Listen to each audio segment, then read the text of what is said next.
Então, o que mais ouvimos nos últimos dias, quando contávamos para as pessoas sobre os Estados Unidos querer tirar a Disney do roteiro de férias do Alexandre, era que estávamos fazendo tic-tac. A mídia, majoritariamente de esquerda, jogava que não, isso aí é narrativa bolsonarista para botar medo no imperador. Ministro. Os próprios ministros tratavam isso tudo como uma grande piada, saindo matérias dizendo que eles brincavam de adivinhar qual ministro perderia o passaporte primeiro, e com Flávio Dino dizendo a Moraes que se tudo desse errado ele poderia passar as férias no Maranhão. O que eles queriam transmitir era a sensação de tranquilidade, porque tudo bolsominion doido falando essas coisas aí, tá? Vamos dar ibope não, bora abrir um fandangos, porque, como Alexandre disse uma vez, eles ainda teriam muita gente para prender e muita multa para aplicar. O clima era de descontração. Até que, nessa sexta-feira, o lulista, mega esquerdista Jamil Chad foi até o UOL para dizer que, galera, a parada é real. Governo Trump avalia sanção contra Moraes, mas alerta para alto risco. Primeiro ponto, os avanços internacionais para tornar Alexandre de Moraes um leproso a nível mundial é real sim. E o segundo ponto é como o esquerdista Jamil Chad põe lá na manchete que é avaliado um alto risco. Aí, quem leu só o título deve estar pensando que os Estados Unidos devem estar preocupados com o mundo todo vendo isso com maus olhos, que isso pode dar problema. Mas nem é, tá? Foi só uma tentativa de fazer colar que algo ruim pode acontecer caso os Estados Unidos façam aquilo que já estão se preparando para fazer. Mas que acabou a narrativa do tic-tac, acabou. Vamos destrinchar isso no vídeo de hoje, além de comentar outros assuntos, porque, galera, eles vão fazer de novo. Só que eu achei o momento péssimo. Quer saber do que eu tô falando? Separa a pipoca, fica confortável e bora lá.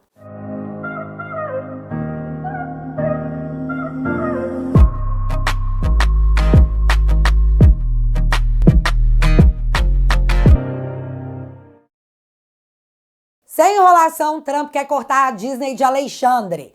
Mas não só a Disney. E talvez não só para Alexandre. Tanto que o Barroso está lá nos Estados Unidos, tem um maior tempão, trocando ideia até com o presidente da Suprema Corte lá dos Estados Unidos. Será que estão em busca de apoio? Para quem se pagava de despreocupado, não é essa a sensação que fica. Mas enfim, o esquerdista Jamil Chad, que trabalha no UOL, mas também no Instituto Chupa Lula, e eu tenho que deixar isso bem claro porque isso é uma apuração de alguém que passa pano dia sim, no outro também pro ministro Alexandre. E pro Lula, bom, o cara trabalha no Instituto Chupa Lula, é autoexplicativo.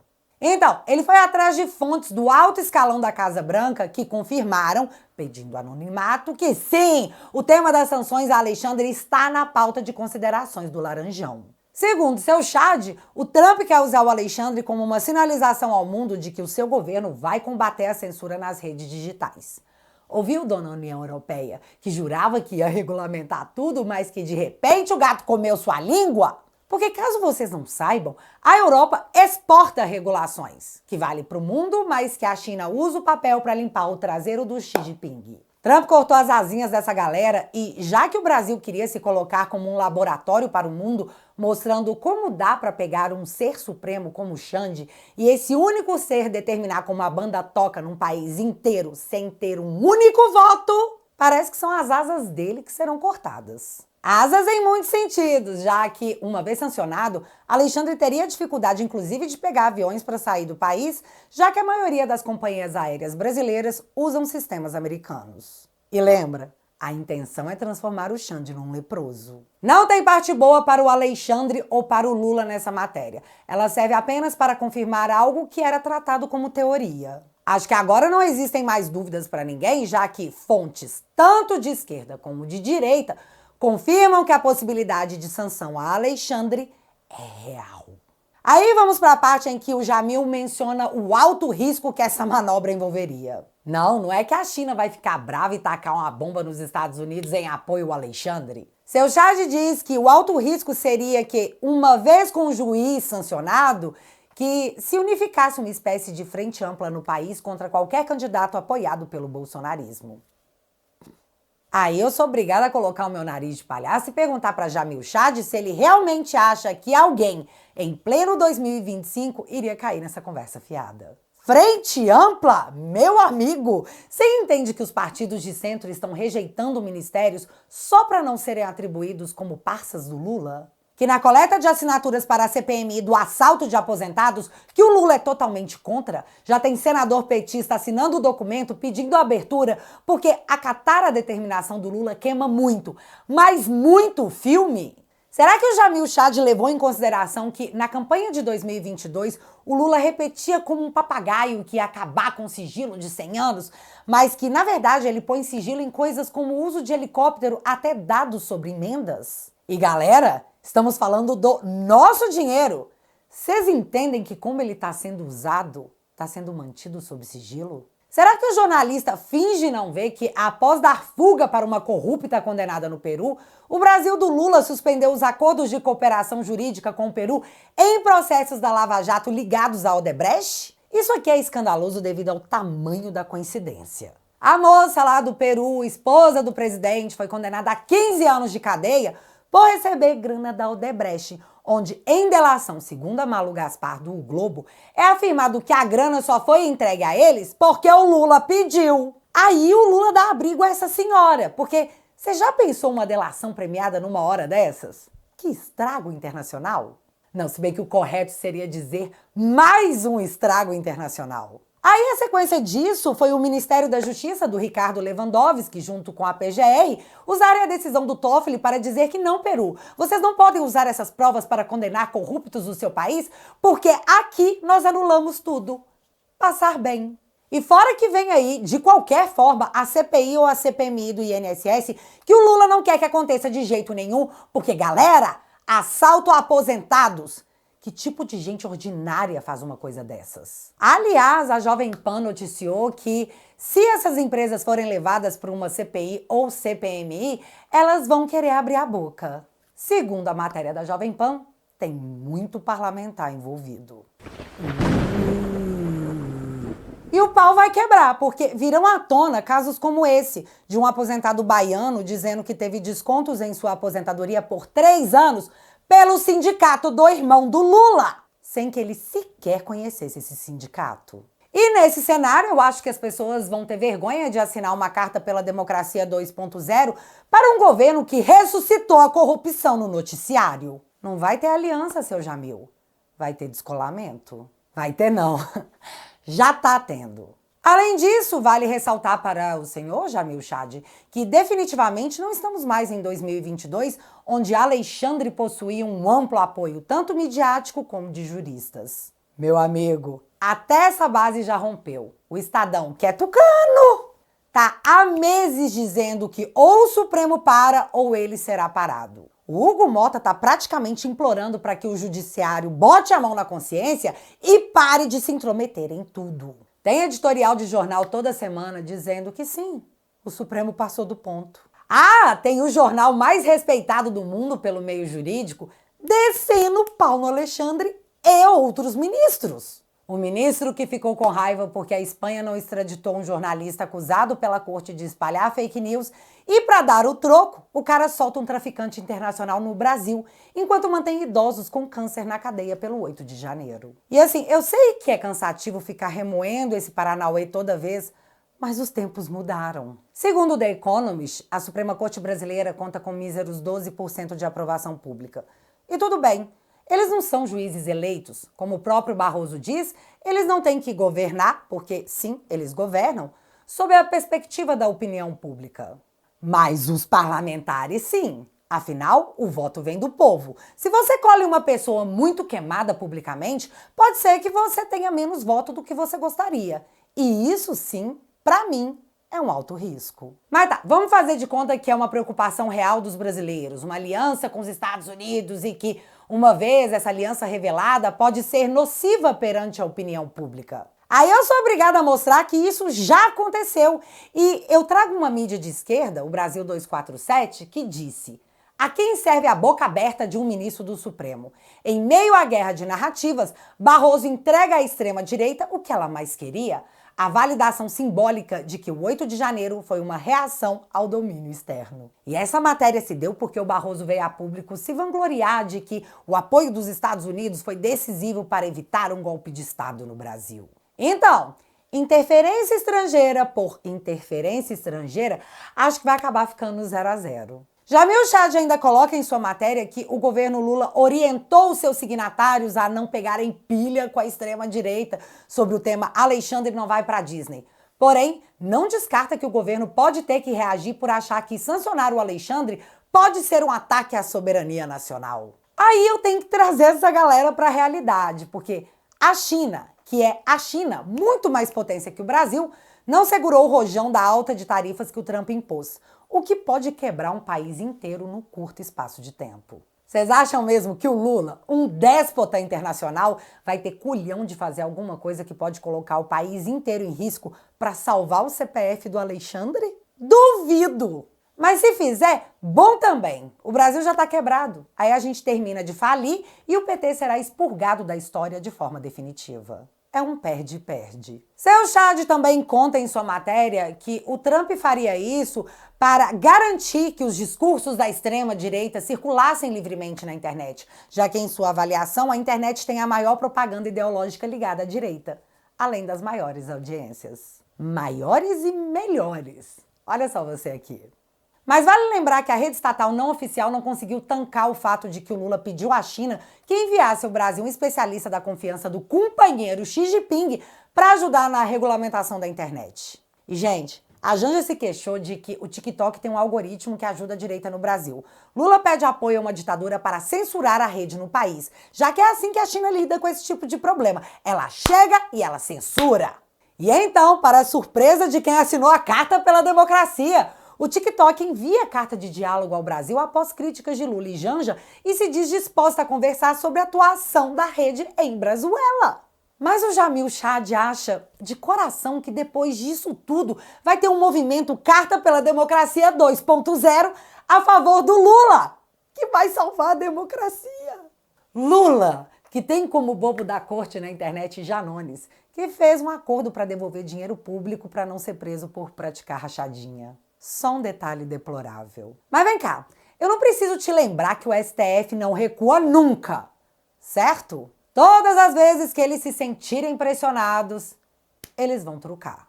Nessa sexta-feira, o UOL soltou a seguinte matéria. Moraes prorroga prazo de finalização do inquérito das fake news em 180 dias. Isso já está acontecendo há mais de 6 anos. E nessa matéria do UOL, eles dizem que eles devem ouvir mais de 20 pessoas, além de fazerem novas diligências que não foram mencionadas. E por que esse inquérito está sendo suscitado bem agora? Matéria do Estadão de março desse ano. STF tem botão de segurança para acionar alarme contra ataques e ameaças. O título é bem explícito, mas eles detalham melhor dentro da matéria. Abre aspas. 3 ministros do STF ouvidos pela coluna admitiram, sob reserva, que o inquérito das fake news serve como um escudo de proteção para o tribunal. Diante de um cenário cada vez mais hostil, a maioria dos magistrados avalia que as diligências não só podem, como devem durar por tempo indeterminado. Fecha aspas. Ou seja, já começam novas intimações, novas buscas e apreensões, e aquele clima de terror instalado em 2020, onde não se podia falar do STF sem temer receber a visita da Polícia Federal, ter suas contas bloqueadas e tudo aquilo que vocês já sabem. Farão novamente? Bom, como podemos observar ao longo dos anos, os ministros usam a mídia para enviar recados.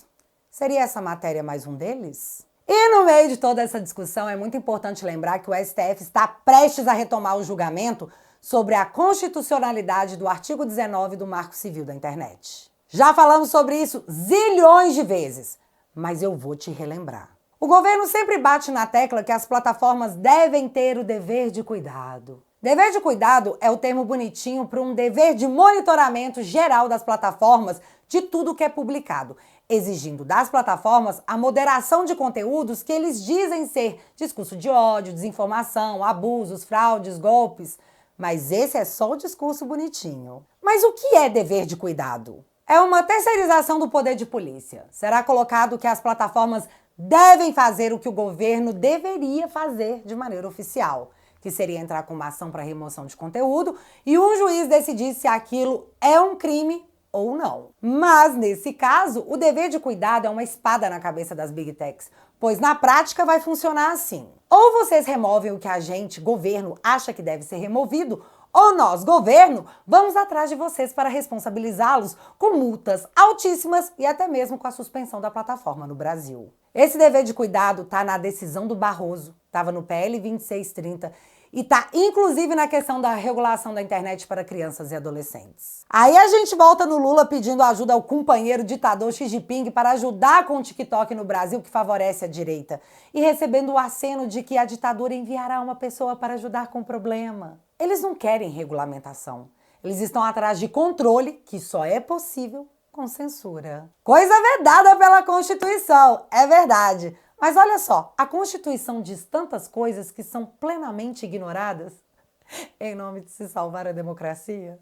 STF proíbe a imprensa de gravar áudio ou vídeo de audiências da ação do golpe. O que está acontecendo é que começam as oitivas das testemunhas na segunda-feira e ninguém, absolutamente ninguém, poderá registrar as falas das testemunhas num processo público de amplo interesse nacional. Não há uma decisão no papel sobre essa proibição. O STF apenas emitiu um comunicado dizendo que não pode e se baseou no artigo 210 do Código de Processo Penal, onde é dito que as testemunhas têm que ser ouvidas separadamente para que os depoimentos não sejam contaminados. Só que, meu amigo, a Constituição Federal tem como garantia adquirida o princípio da transparência e da publicidade. O Código de Processo Penal é dos anos 40. A Constituição superou isso em 88, então é muito mais recente, tá? A Lava Jato deu publicidade a absolutamente tudo, mas nesse caso, tudo é diferente. O sigilo é a prioridade, a transparência é completamente ignorada. E o negócio é tão pesado que a Abrage veio a público pedir que o STF reveja essa decisão de não publicidade das oitivas em caso de interesse público e que tá vendo esse comunicado com extrema preocupação. Cara, a Abrage emitir essa nota contra o STF é porque limites foram jogados para as cucuias. Há muito tempo, aliás. E eu encerro com uma atitude muito louca, totalmente maluca, ainda mais no momento em que o STF pretende ressurgir com o inquérito das fake news. Gente, eu vou dar minha opinião. A Suprema Corte não quer que os depoimentos sejam públicos para que não se crie cortes das falas, nem conteúdos para a internet que possam colocar holofote em tudo que é dito, que contradições não sejam exploradas e que a direita não se beneficie disso de jeito nenhum. É o que eu acho. E você? Acha o quê? Me conta aqui nos comentários que eu quero saber. E já que você ficou até aqui, galera, ninguém jamais, sem o uso da força e destruição da liberdade, conseguirá parar o movimento que começou em 2018. Ou talvez até antes. Nós estamos lutando porque existe uma herança mais importante do que dinheiro a ser deixada para nossos filhos e netos. E é por causa deles que a gente precisa se envolver com a mudança cultural que está acontecendo no Brasil. Recentemente eu comecei um quadro novo chamado Te Barbarizei. E tudo que eu quero é bater aquele papo legal com você sobre a democracia tupiniquense, que atualmente é quase uma brazuela. Os episódios do Te Barbarizei são exclusivos para os membros da família. Então, se você quiser ficar atualizado com as coisas que rolam na política, toque no link que está fixado no primeiro comentário e entre para a família Te Atualizei.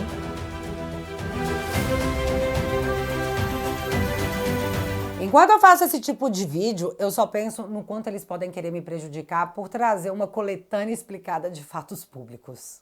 Mas talvez eles contem que essa informação não vai chegar ao eleitor médio, ou que talvez, se censurar as pessoas, esse conteúdo simplesmente pare de ser produzido. Sim, eu tenho medo, mas de novo, vamos com medo mesmo assim. Se você puder ser mais que o meu parceiro, seja meu sócio nessa mudança que já começou.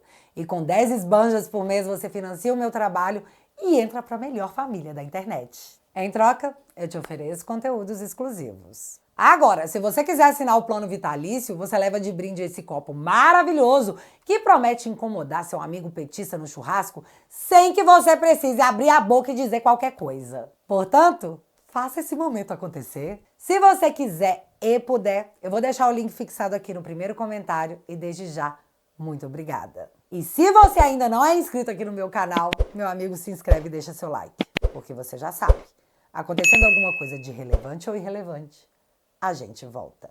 Beijos, galera! Fui!